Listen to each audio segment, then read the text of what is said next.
Saving time with Oracle clips. Let's jump into another bite-sized video clip about Podman.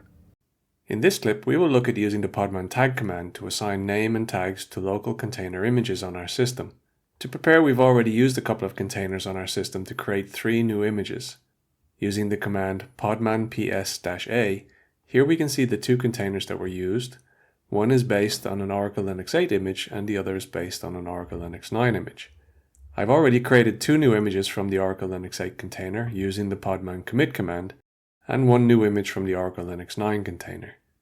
We see that the new images have been assigned image IDs, names, and tags, but one has no name or tag assigned. So let's use the command podman tag with the image ID to assign the name myol8img to that image. By only assigning a name but not a tag to identify maybe a version, the command will default to assign the tag latest. Now let's use the same image and assign a version tag to it. This creates a new image entry with the new tag, but note that the image ID is the same.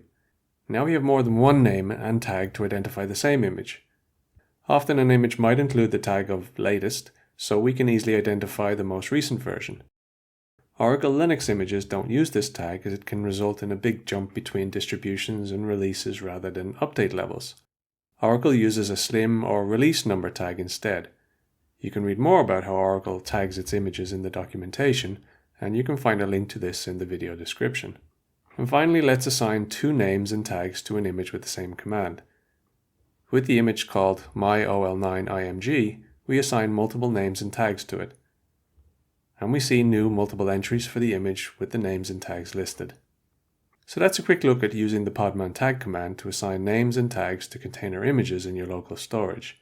There are many more options for this command that are worth taking the time to investigate.